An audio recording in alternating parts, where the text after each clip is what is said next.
This is my How to Succeed in MrBeast production. Yeah, I remember when this leaked. I've met so many people who said their boss made them read this. I'm just gonna read from it. There's only room in this company for A players. They're just people who really love problem solving, because that's what we do here. We pull off the impossible. Somebody that dedicates their whole life to this, thinks nothing of this is it. I missed 6 Christmases in a row. I've missed every part of a typical 20-year-old's 20s.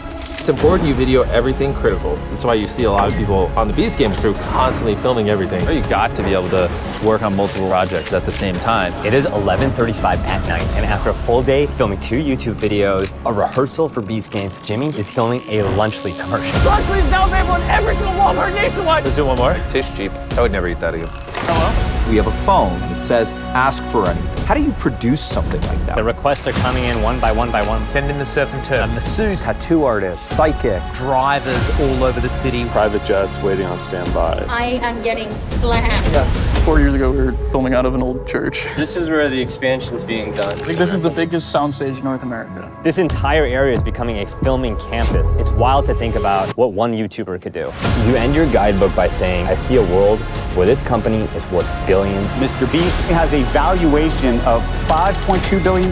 You want to have an IPO at some point? I wrote this when I was like 22 years old. We're closing in on 500 employees. The entire livelihood, 1,000 people that depend on their paycheck. Did you ever doubt, is this worth it?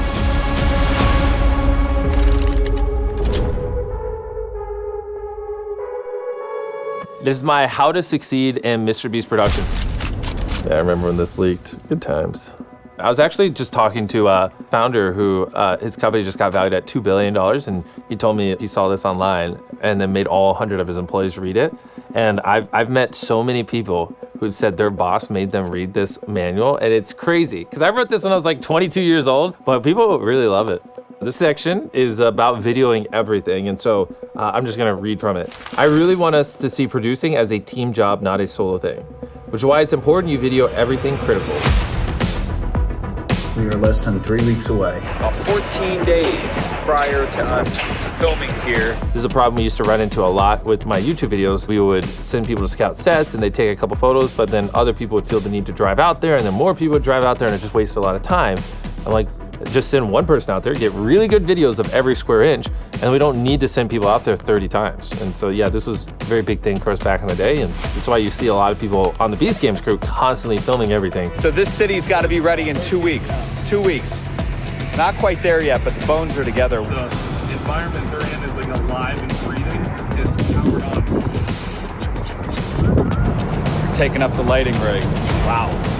Look at that. We have folders full of set visits and progress as things are going and what the locations look like. So Tyler's and the creatives and the 1,000 people working on the show can all stay on the same page. 9-foot diameter, like circle thing right here.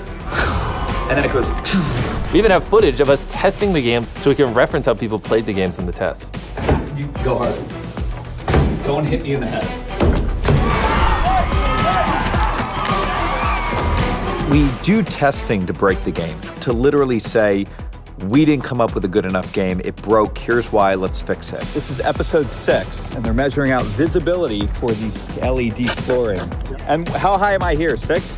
While we're doing this, we're creating a vision of what could potentially happen.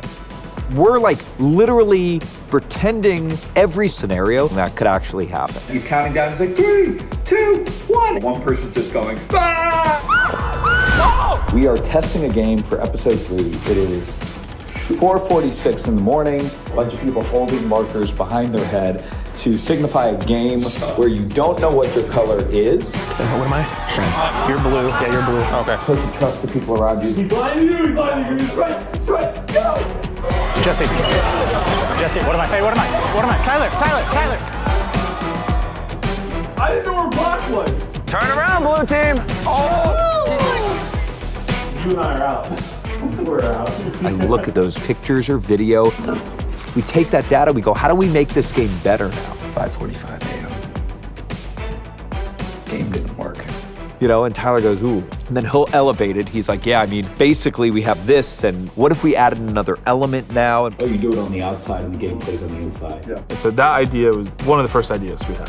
All because we just filmed some dumb video. Can you read the passage about A players? Yes.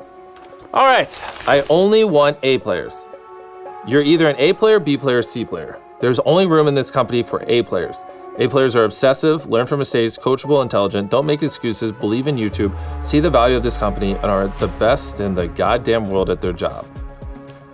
I agree.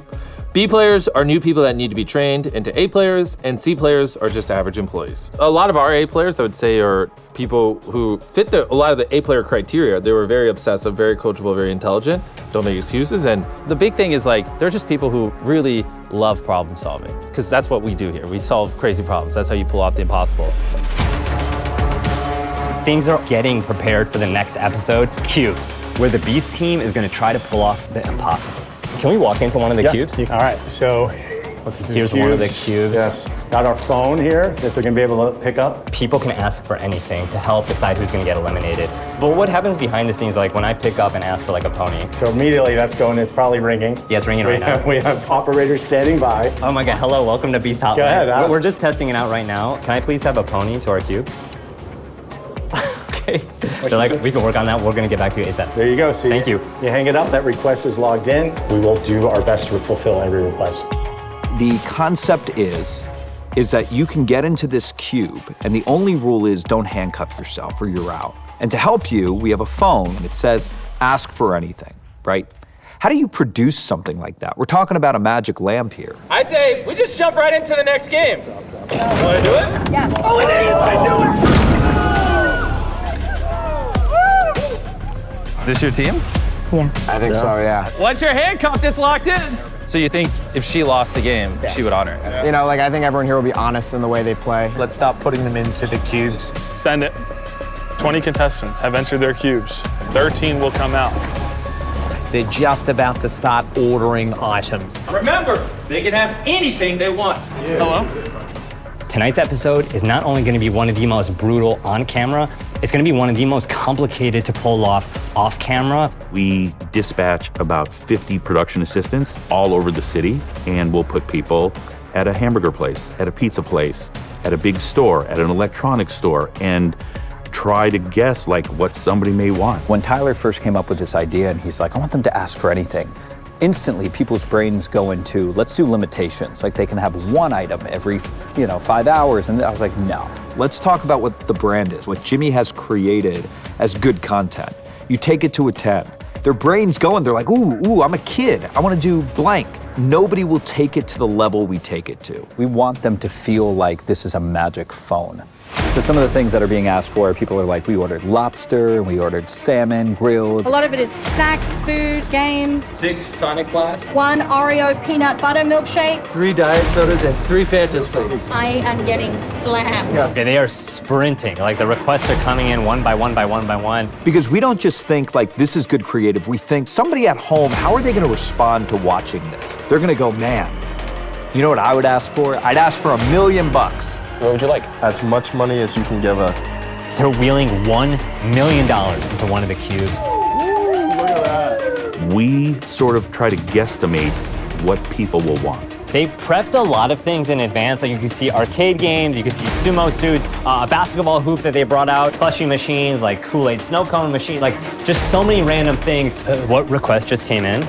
Putting green? A putting green. Yep. So when they get a call from the cube, they enter it onto this sheet. So like this putting green, we knew it was in stockroom. Stockroom means you have it, you prepped it in advance. It's in one of these containers. Exactly. It's tricky. We've had animals, tattoo artists, nail techs, massage therapists. We have, a lawyer on standby. We have a psychic, a psychologist. Is the barber still back out here? I mean, we really do reach out to almost everybody. Just people on the 1 yard line where we can call them for the next 12 hours and they come in. Okay, send in the surf and turf, cube 3. And which cube was the Tylenol for? Oh, they finally got their pizza. So you're currently at about like 350 requests. Yeah, like 320 right now. 320 Yeah. from 20 contestants. It created conversation.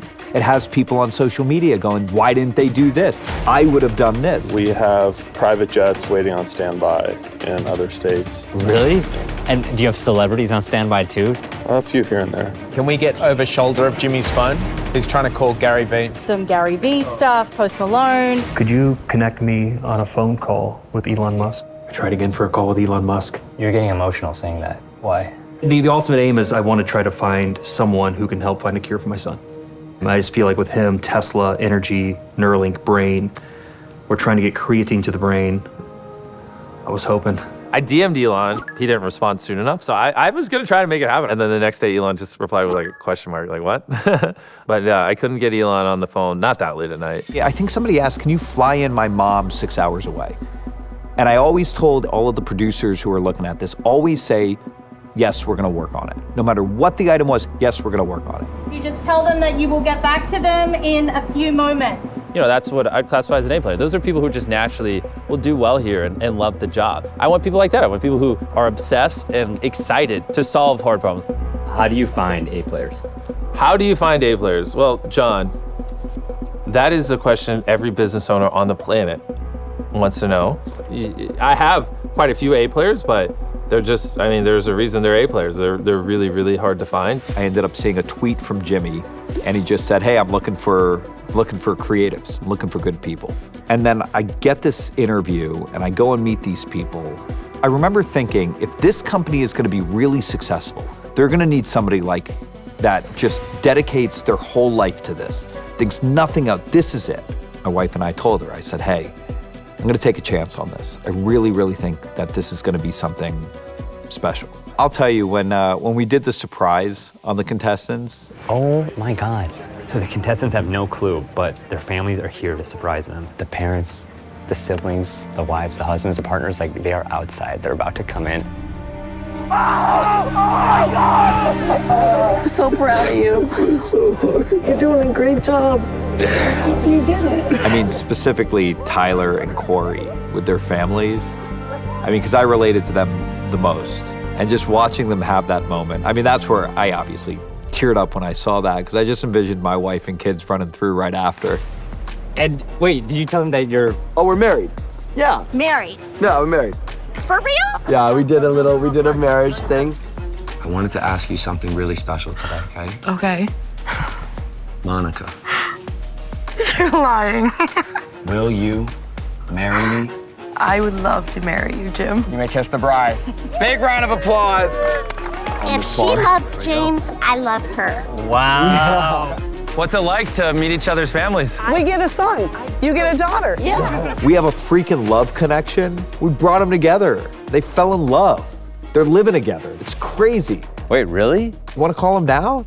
Do you think they'll pick up? Yeah, of course. It is 4 a.m. Hey, Clint, what's going on? Jim. You call me at any time. I don't care. It's John. It's John Ushai.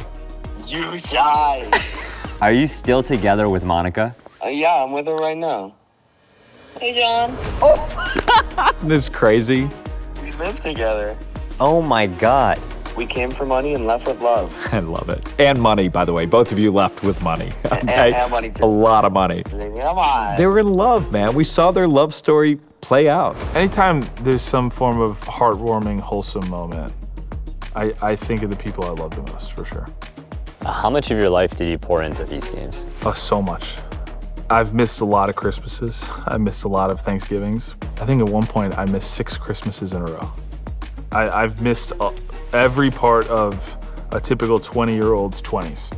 My passion has been the only thing I've woken up and done for 8 years. That's it, nothing else. Talk about obsessive. That's why a lot of the qualities I have written about an A player are obsessive, learn from mistakes, coachable, are things that ensure almost nothing's impossible.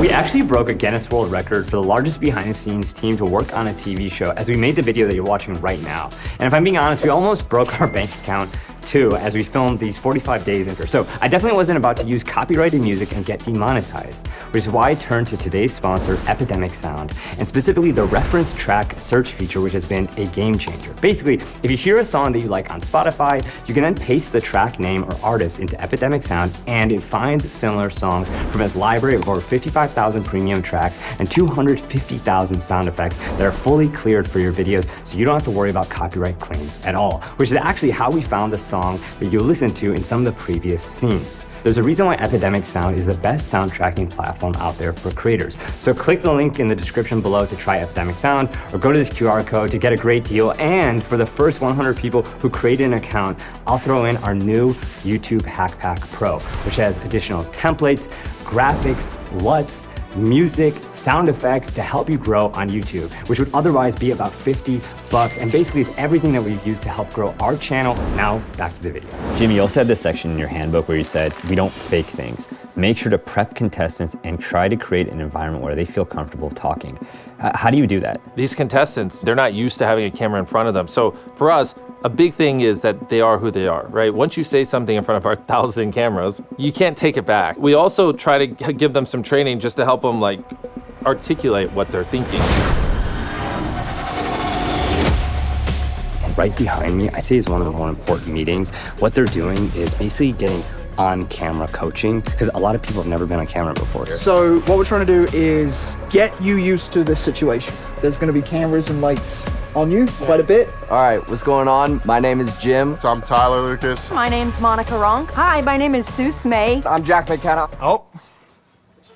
I'm at practice. This is good. You might have to coach me through it, but all right. Let me just think about how I'm gonna work. So big. I gotta loosen up. I'm a professional wrestler. Are we going, or is that Keep going, dude. Just keep rolling. That was great. We're gonna just roll into it. So like, what's your strategy in order to win these games? Can we redo that? I don't know. That's stupid. What I don't want is someone thinking like, oh, am I being annoying if I talk too much or if I cut Jimmy off or whatever. But I encourage it. Do whatever you want. Okay. What am I willing to do in this competition that other people are not? Sabotage some of my closest friends in here. Don't tell them that. I joined Mensa when I was 16 years old, and my strategy for winning is to come in first place. My backup, though, is second place. After that, third place, fourth place. I won't go through the whole thing, but my goal is to win. Shit, I forgot the question again. See, I'm on the dumb team. I'm on the dumb team, all right? I'm on the dumb team. We really try to train and encourage the contestants to be who they want to be and not be someone that they'll regret when they're watching the show. I hope no one's listening, but my goal is I gotta be cutthroat. As much as I love being a people person, there is only one winner in this game. I'm all for the underdogs. I don't like people bullying people. All right, done? Sweet, I'm sweating. That was scary. There was this moment with Jack. Did you guys see what happened? Yeah. And the story team caught it. Low card goes home. Yeah. Yes. 1, 2, 3, go. Oh, it's me. So he technically cheated, right? Yeah. Anything can happen in the cubes. It's their cube, it's their game, it's their rules. I'll go put the handcuffs on. You don't have to. It's obviously up to you. Well, they're great guys. When you're ready. It's official. Sue is eliminated. Do you feel like you rushed through those moments in earlier videos or even last season? Oh, last season, no, but earlier videos on YouTube, of course. I had no storytelling in my, early MrBeast videos. I don't think anyone's surprised to hear me say that. And a big part of it is, yeah, I would have just walked in there and been like, okay, handcuff. But now we take the time. You don't put words in people's mouths. You just like give them a chance to express what they're feeling. And a lot of people just need to be probed to do that. How'd you outwit her? I had an idea to front load the deck, and when she was looking at the money, I swapped it. Whoa. He's on a smart team for a reason. Do you worry about being perceived as a villain for the rest of your life? It hasn't, I haven't thought about it too much, because the name of the game is just to get someone to handcuff themselves. Like, that's the only rule. That's the way the game was set up. People can be mad at me, but that's the way I played it. So do you think any differently of the people you were in the cube with? Oh, no. Yeah, I actually think differently of them. They're the nicest guys in the world. And this is a game, and we played a fair game, and I'm going home with no money. So it really sucks. I was hoping at least something to help me in my retirement. I'm 60, so I was really hoping to have something. How do you think about your retirement now? It's scary. I've always worked 2 jobs. I work hard. I'm a hard worker. But I've never had the money to really, be financially secure.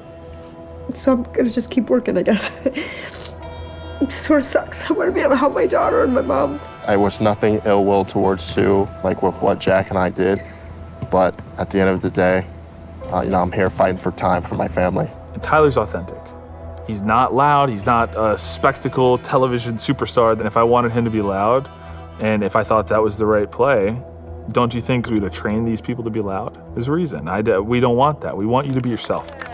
Hopefully at this point we've done a good enough job where everyone kind of understands who's playing in these games. And so now it's time for people to love and hate them. If a couple people do what Jack did, we got to show, I was doing some research and you also wrote, on top of learning from watching YouTube, I'd love for you to read The Goal. So found this book that you said is one of your favorite books. It is, The Goal. I love this book. Did you have everyone in your company read that book at one point? Yeah, so this book is The Goal. I think I made my first 250 employees read it. It helps get everyone on the same page of when I say bottleneck. I use the word bottleneck quite a bit, especially when filming it. I want people, when I use that term, to understand what it means and the magnitude and weight. You also wrote, do not go to your coworkers and say, I need a thumbnail, let me know when it's done. I want you to look them in the eye and tell them they are the bottleneck. Just walking away until it's done is lazy and it gives room for error. Check in daily, leave no room for error. If I tell you you're the bottleneck to the production, to me, that's a very, very serious sentence. To people who might not have read The Goal, they'd be like, okay. If you picture it like a hose, the different sections of the hose are a different part of the workflow of producing videos, then it's like the equivalent of the creative part of the hose, you just squeeze it. And so the water just essentially stops. We're not really making meaningful progress. And then you also had this section in your handbook where you said, work on multiple videos every day. Do not come in and work on only one video during a work day. That's how you fall behind on future videos and create a nasty cycle that I'm trying to stop. Because how grand and big these projects are, you got to be able to work on multiple ones at the same time. And these are just big projects that take many months. If you haven't tried Lunchly now, go to your local Walmart. It's the perfect time. It is 11:35 at night, and after a full day of filming 2 YouTube videos, a rehearsal for Beast Games, Jimmy is here at their local Walmart filming a Lunchly commercial. Can we get one? Munchables? No, but sure. We could have some Lunchly. It's this entire bit where they make fun of Munchables. You could guess what brand they're really making fun of. Bro, don't eat that garbage. Lunchly is now available in every single Walmart nationwide. Go try it. Stop eating Munchables. He has like 50% more energy than any human I've ever met and 110% more curiosity. And I guarantee you he's not even done. He's gonna run this back like 3 or 4 more times so he gets it perfect. Let's do one more. And then he's gonna go the candy aisle or the chocolate aisle, wherever that is, and he's gonna taste test the competition and figure out how Feastables can do something different. About what you would expect. Tastes cheap. I would never eat that again. I have zero desire to consume any more of this. Yeah. If I try something and I don't instantly have to like restrain, it's not good enough. Good science test. Yeah. Take care, everybody. All right, Jimmy's out. It's crazy. He's headed back to set. Just another day in life. You end your guidebook by saying, if you're ambitious and you want to dedicate your life to work, you pick the best company in America. This isn't a stepping stone, this is your final destination. I see a world where this company is worth billions, and one day tens of billions. How did you have that kind of clarity? Yeah, I have over 400 employees. I think we're closing in on 500 employees that, you know, entire livelihoods, their families, all 1,000 people that depend on their paycheck, you know, if you include their kids and partners and stuff. You know, that's what I'm very grateful with my team. We just like come together and make this a bigger company. Like, you can see that's where you go out to the road. We have like all this land. There it is. Damn. Oh my God.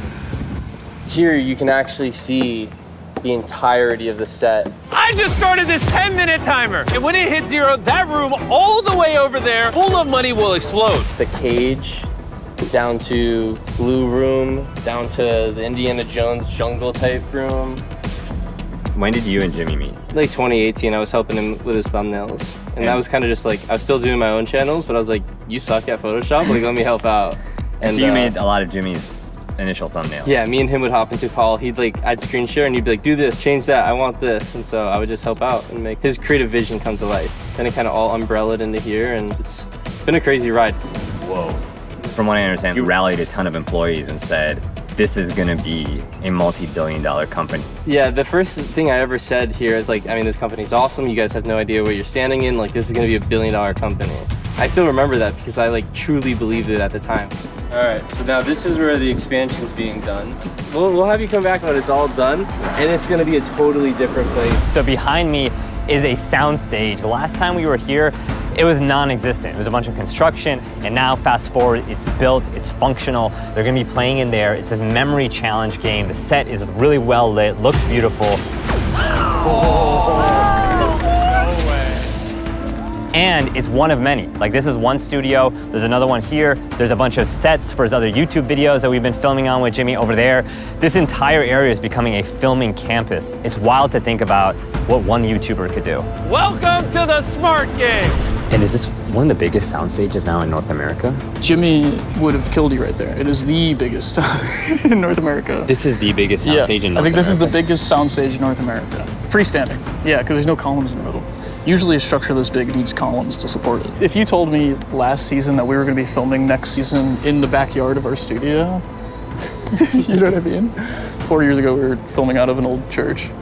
Yeah, it's crazy. It's insane. This is the most futuristic thing we've ever done. But it happened, man. They're doing it. We'll do that. I chase the best product possible.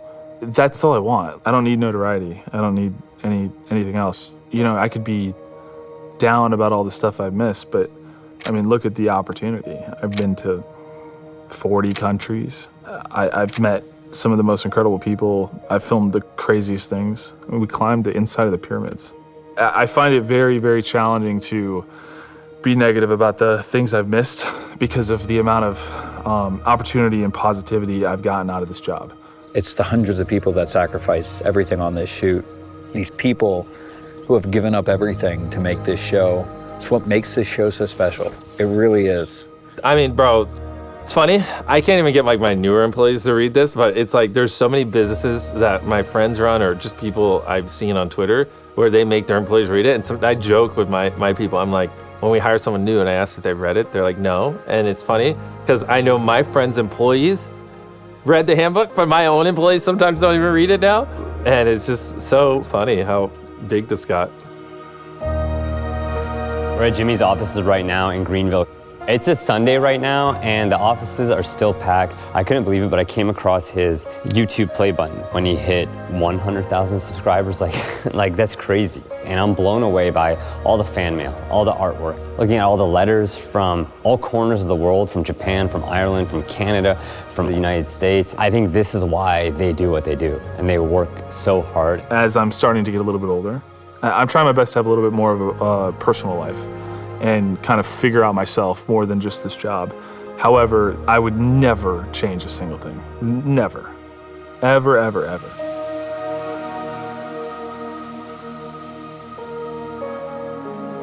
This is what I was supposed to do. I filmed in a lot of studios. This is amazing. Jimmy, now the floor is moving. Oh, wait, oh my God. This is the first time I'm getting to see people watch the show. Some of the most influential critics and press are sitting in a theater right now. How's it going, everybody? Reviews for the first season of Beast Games were pretty harsh. Imagine 15 very high-end Lamborghinis roaring through the city. Listen to that bad boy!